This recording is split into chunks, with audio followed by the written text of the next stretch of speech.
Welcome to Your Wise Self with Sarah, the podcast that invites you to embark on a journey of self-discovery, growth, and transformation. Thank you for joining me, Sarah, as I explore the profound wisdom within each of us, waiting to be uncovered and embraced. Today, I'm so grateful to introduce my friend, Jenna Schissel. Jenna is a psychotherapist and level 1 yoga therapist in Des Moines, Iowa, specializing in integrative mental health, including ketamine-assisted therapy and holistic approaches to healing. With a deep passion for bridging modern psychotherapy with ancient wisdom traditions, Jenna helps clients navigate anxiety, grief, trauma, life adjustments, and transformation through a mind-body-spirit approach. They offer yoga therapy for grief, a group program designed to support those experiencing grief by combining psychotherapy with movement, breathwork, and mindful reflection. Jenna believes in the power of embodied healing and is dedicated to creating compassionate, supportive spaces for growth and resilience. Welcome, Jenna.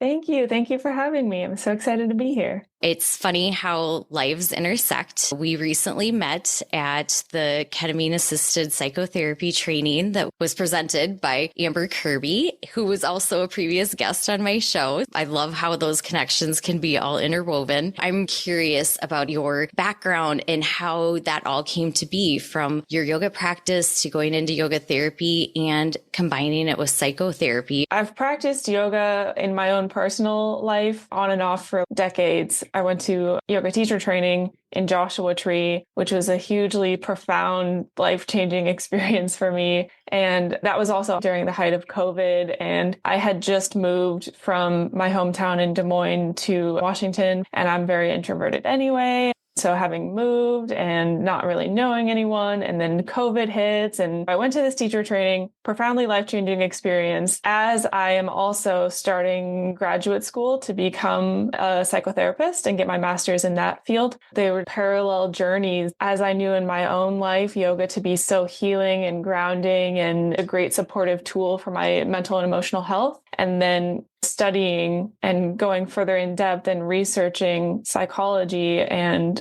counseling and therapy, I saw them as parallels. The more I researched it and the more I learned, it's like ancient sages and village healers. And this has always been known that it's a whole mind-body system, right? That we go through life not as just a mind or just a body, but the things that happen in one reinforce the things that happen in the other. Like if you're getting good sleep, or if you're nourishing yourself well, or having enough water. So having that path as far as learning more about each and seeing more and more how they interconnected. And it's such a beautiful connection between the two. I think that more and more our society is starting to come back full circle to those ancient wisdom practices. I think that it's also important to share with the audience as well about when people hear yoga or yoga therapy, they're kind of confused on, oh, so what kind of yoga class is that? How do you describe yoga therapy to people? My understanding of it is that it's not, I don't mean to say not just a yoga class, because like if you're doing that, that's awesome. Like continue your own unique yoga journey. But yoga therapy is a little different. In my process, I'll do an assessment.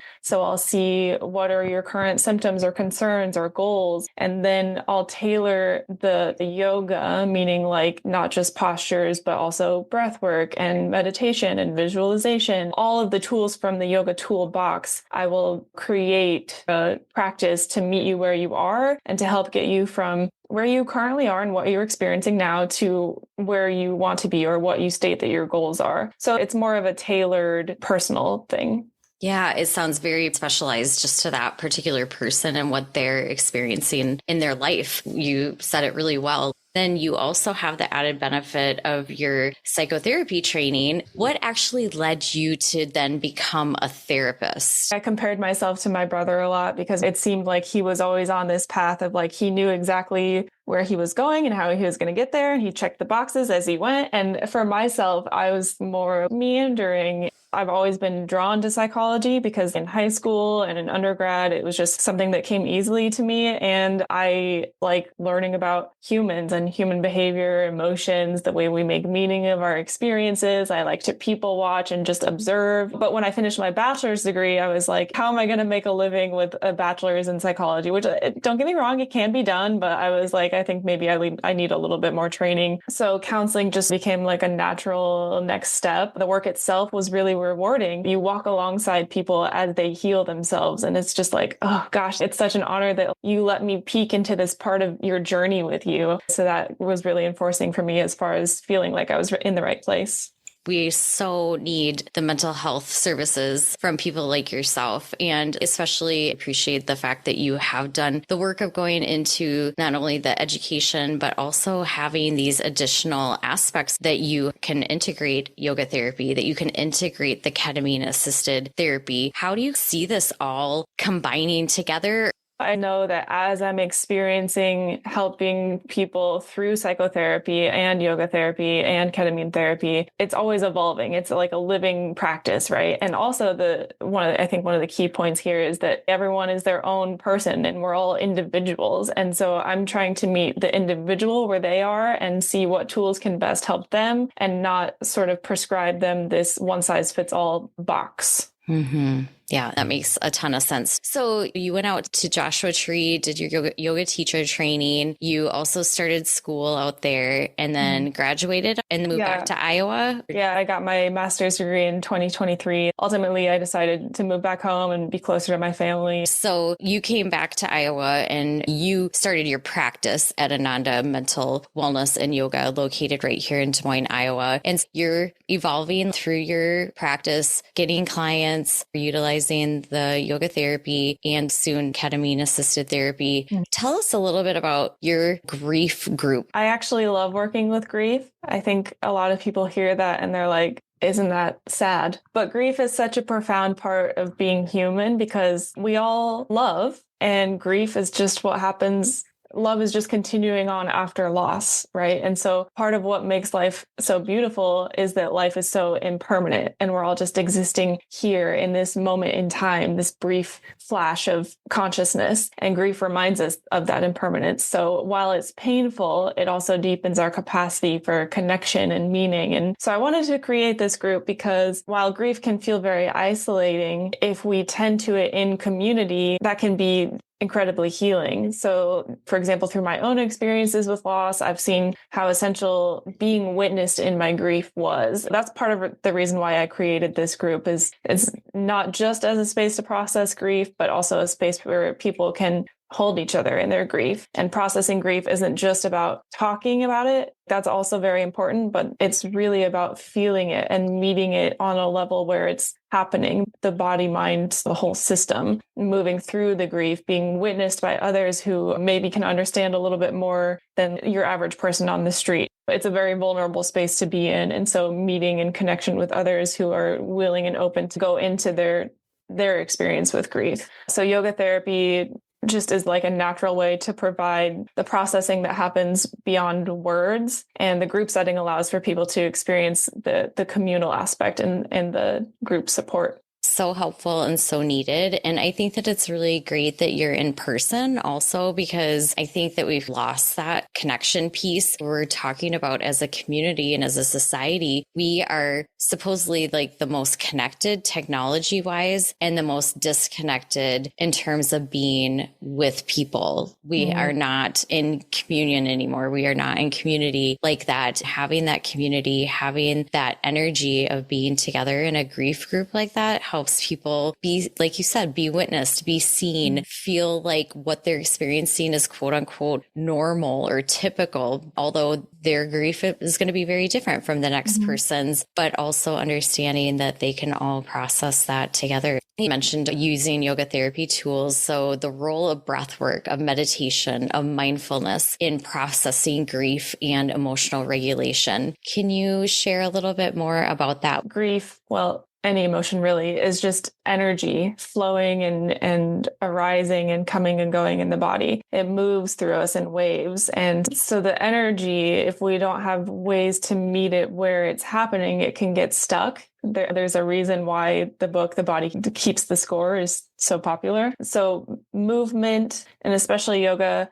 is such a powerful tool for grief, and yoga outward movement as far as like moving the physical body. And then it gets more and more subtle, right? So we move, we breathe, and we're still moving the physical body, but it's obviously a much more subtle movement, and it's moving the nervous system. And then we get into like visualization and meditation. That's movement in the mind, which is the emotional layer of the human system. So you get more and more subtle, and you are processing grief on more and more layers of the human system, the human experience. And breathwork plays a huge role in emotional regulation because our breath is directly connected to our nervous system. So I often recommend for people to do an extended exhale breath, or to, even if you're just breathing more consciously, because often if we become aware of our breath and then we realize, oh, it's been really shallow, or like, oh, I feel like I haven't taken a full breath, then we naturally start to adjust it. So when we're grieving and our body is in this state of stress or anxiety or shut down, this conscious breathing, deep breathing, long exhales can really help shift the nervous system out of this fight or flight mode and into a state of safety and presence, and more into the parasympathetic branch of the nervous system where healing has room to happen. And the mindfulness and meditation piece also help because grief often pulls us out of the present moment. So either into painful memories or fears about the future. You've had this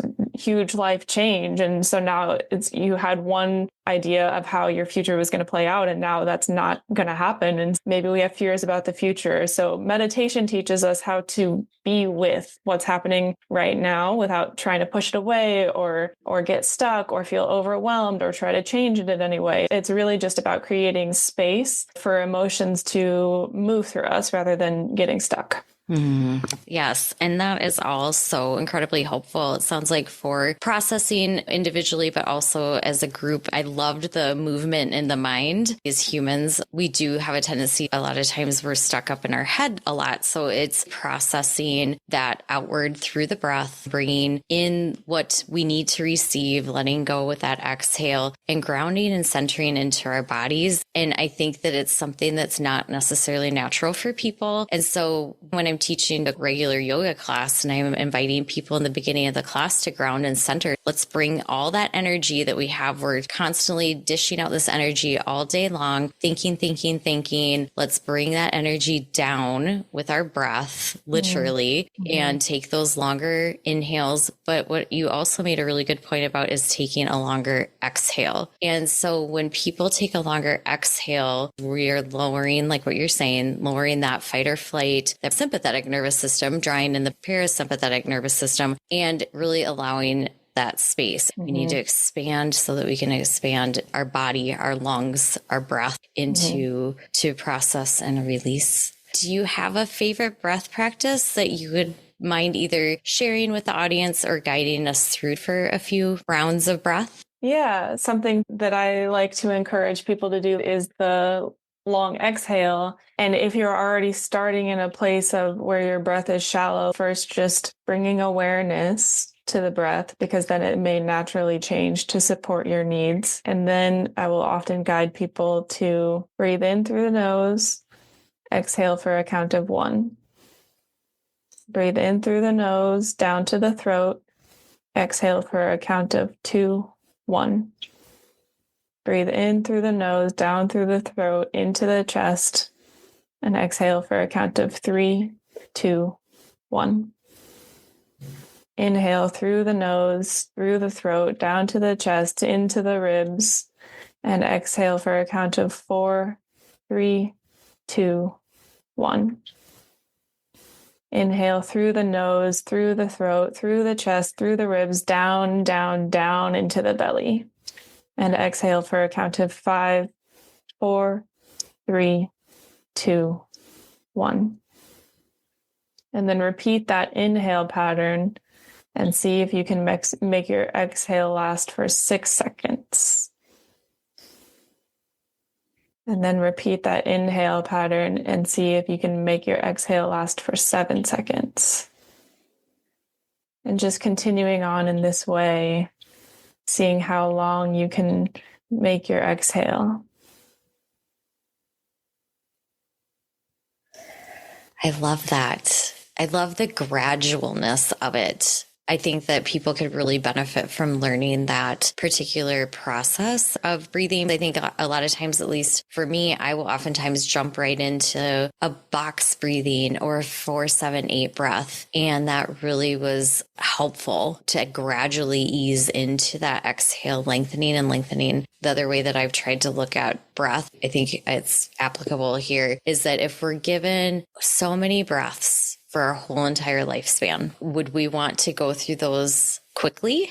Mm-hmm. Or would we want to lengthen them out to make them last as long as possible? Looking at an inhale and an exhale, about 5 seconds on the inhale, about 5 seconds on the exhale, is a guide working towards 6 breaths in a minute.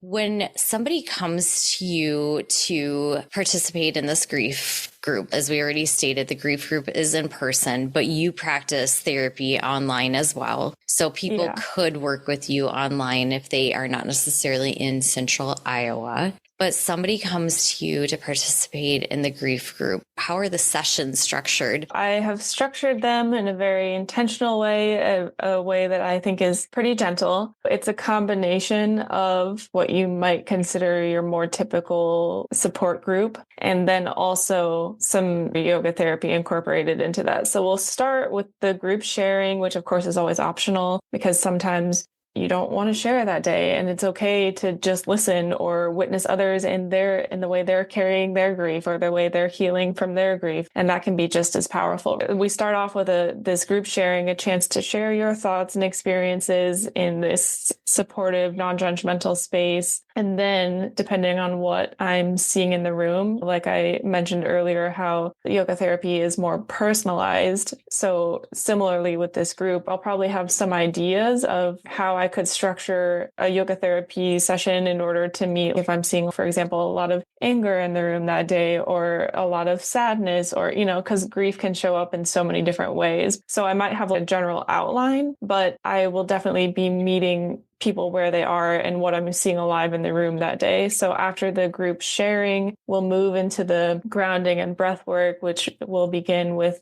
just breath awareness and some gentle grounding exercises to settle into the body, arrive in this present moment. And then we'll move into some gentle, mindful movement. It's very slow, very accessible. These are yoga poses that are going to support emotional digestion, emotional processing, nervous system regulation, connection to the body. And then after we've gotten some of that energy discharged, we'll move into the guided reflection, which may look like a meditation or a visualization, or just to integrate what has come up in that session that day. That sounds like a perfect kind of process in terms of especially getting to the opportunity to share when they first get there and then moving through their own little bit of practice. It sounds like maybe 4 or 5 poses. Yeah.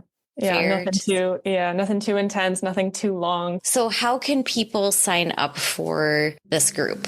The easiest way to find me is through my website, jennaschisseltherapist.com, or you can find me on my group practices website, anandamentalwellness.com, or my Psychology Today profile. So just psychologytoday.com and then search my name and I should pop right up. I check my email daily. Email is a perfectly acceptable way to get a hold of me. I think my phone number is also on my Psychology Today profile. I will always text you back right away. I probably won't answer a phone call because I'm a millennial, but I'll text you back right away. I love that. That's fair. I don't know that very many people do answer their phone anymore if they don't know who's calling, it seems like. So that's fair. I think that it was very important to also talk a little bit about, you do have on your Psychology Today profile, which I found and absolutely appreciated. And it's said on your profile that you strive to integrate an anti-racist and LGBTQ plus affirming lens into your work. And I think that's important to note because I know people are looking for therapists like yourself who are able to cater to any needs that are more compassionate or more understanding in that way. Do you want to share just a little bit more about that? Yeah, I identify as queer, and I have a lot of clients who also identify as queer. So I have a lot of experience working with clients navigating what that's like, especially in today's climate. And as far as the anti-racist thing,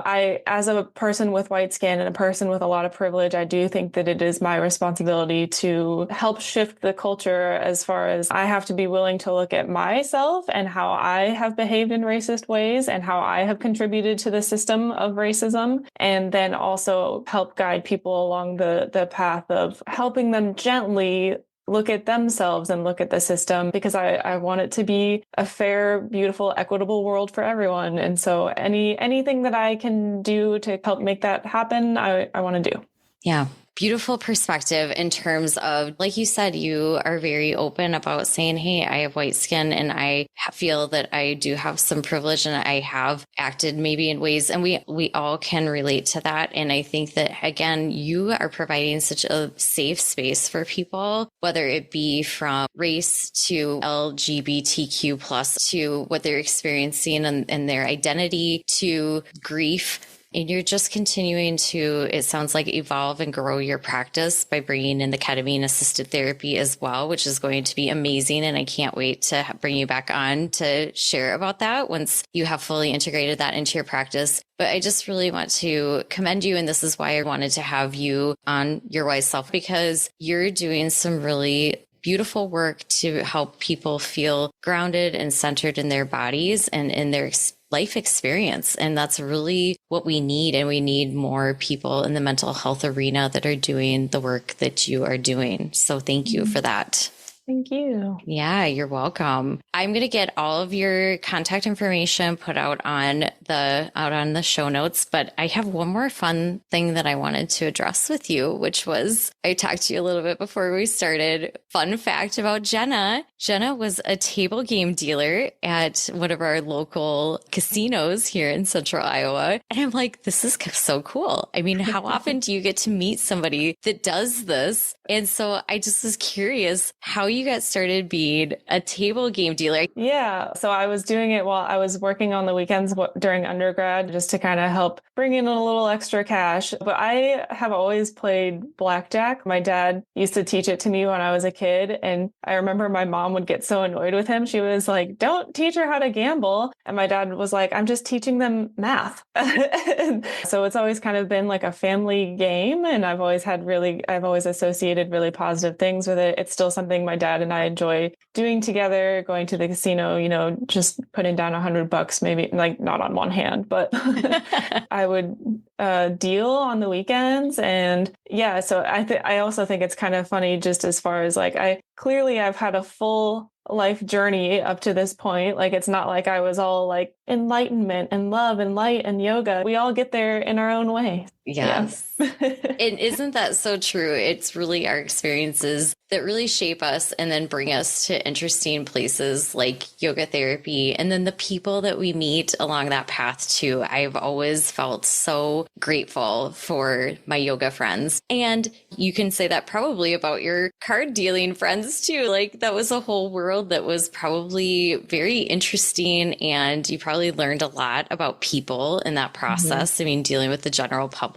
like that. And I love that there was a story behind it, that you grew up learning blackjack and that this was your bonding between you and your dad. And then you took that and you were able to integrate it into your life as a profession for a while you were going to school. So that's super fun. Well, it was so fun to meet with you today and learn more about you and about your practice and your journey. And I really want to encourage people to reach out to you if they're looking for a therapist, whether it's online or if they're local here in central Iowa, and they can plug into this grief group or any of the other services that you're providing. Thank you for being here. I'm so grateful that you took the time to be with us. Yeah, thank you so much for having me.